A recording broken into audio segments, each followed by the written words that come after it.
I'd love to hear the creative process. What does that look like? The songwriting is phenomenal, and the production is really, really good. Thank So let's you. talk about both of those. So For the yeah, Oh, I do want to. I want to plug your music a little. I want to thanks. plug your music. So, if you haven't heard, Matt has released a bunch of different tracks.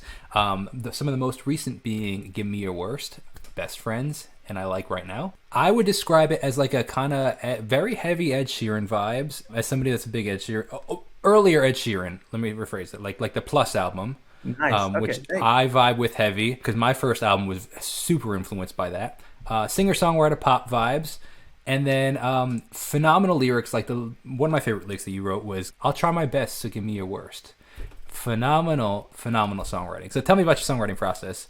Thanks, man. Yeah, it's funny. Like I with that song, I wanted to have that deep contrast. I wanted to think of Exactly. okay, like what's a first dance song, wedding song that's never been written before? And I was like, what if we went off this idea of like rather than writing this like super happy song that has all these like our life's gonna be perfect and like Yeah. now that we have our love, like everything's gonna be sunshine and rainbows. I was like, what if it's about signing up for the worst? Because I think that's something that everybody that enters into a marriage is signing up for. You're signing up for your spouse's best and you're signing up for your spouse's worst. And I just thought that'd be an interesting spin on a wedding song. Yeah. And yeah, that kind of was the vision for it. We were looking me and my the writer that I co-wrote the song with, Jacob. Oh, how ironic is Oh that? yeah, Jake, his name's Jacob.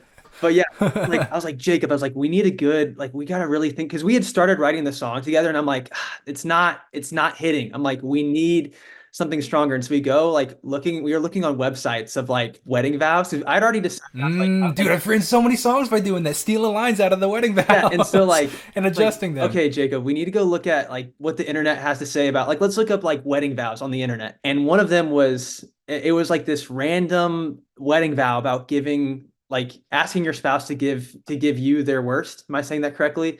And I was like, that's it. I was like, that's the one. I'm like, that's our song. And so we just took that idea and ran with it. And yeah, I mean, gosh, I think "Give Me Your Worst" is my sixth song, I think. I haven't kept count, but recently the very first song I wrote completely on my own, and it was my first song. It's a first song. I released it. I was timid to release it because like whenever you do your first YouTube video, your first whatever, Yeah, yeah, you're yeah, like, yeah. you just know It's a very it could be distinct so much feeling. better. But I was like, I need to release this and then just keep going. So I released it. Preach though. I think so many creatives get caught in that place though. Mhm. Just as one little thing, especially as a songwriter, I'm really passionate about this because I think that so many people get stuck in that it's not perfect, Mhm. and I see so many with so many talented artists. Like, dude, just put out the record. It's not perfect, but it's so good.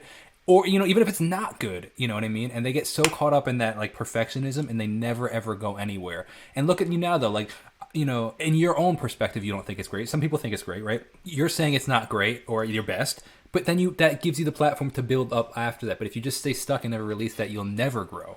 So I'm sorry, I'm very passionate about that because I see so many people of my music friends that just don't go anywhere because of that. No, you're totally right. I've been like studying different artists that have blown up on TikTok. One of them who has a really dude, his podcast is so good. Do you know who Nick D is? He wrote Fine. Of course, absolutely, Dude, absolutely. his And podcast, Connor Price and them, yeah, yeah, his absolutely, podcast, the independent podcast about being absolutely. an independent artist and this day and age. I listen to that a lot, just like studying their ideas and He's brilliant. yeah, he's a smart dude. I mean, there's so many smart artists blowing up on TikTok right now, but I've been studying them and trying to like use concepts and ideas that they've come up with to apply to my music and apply to what I'm doing. And that's kind of what I've been doing with this whole music thing is okay, I don't know what I'm doing, but I'm just gonna start making stuff, start making music, start making promotional videos for my music and figure it out as I go. And it's scary See, too because like absolutely, because people make fun of you. Like that's just part of the internet, dude. Like absolutely. people are there's so many trolls online, and like you have to have really thick skin. There was a time Yes. people were I think they were making fun of I saw some like really mean comments about my song "I Like Right Now," and it really got me down. But then "I Like Right Now" went trending on Instagram, and I was like, okay, the song that I like got insecure about because I saw some mean comments, like now it's trending on Instagram because people are really connecting with it and liking it, and I'm like, okay, it's art. Not everyone's gonna like my art. I have to be okay with that. I have to be okay with, not everybody liking what I do. But I know there's an Absolutely. audience out there for it, and I'm having a lot of fun, Absolutely. so I'm gonna just keep doing it.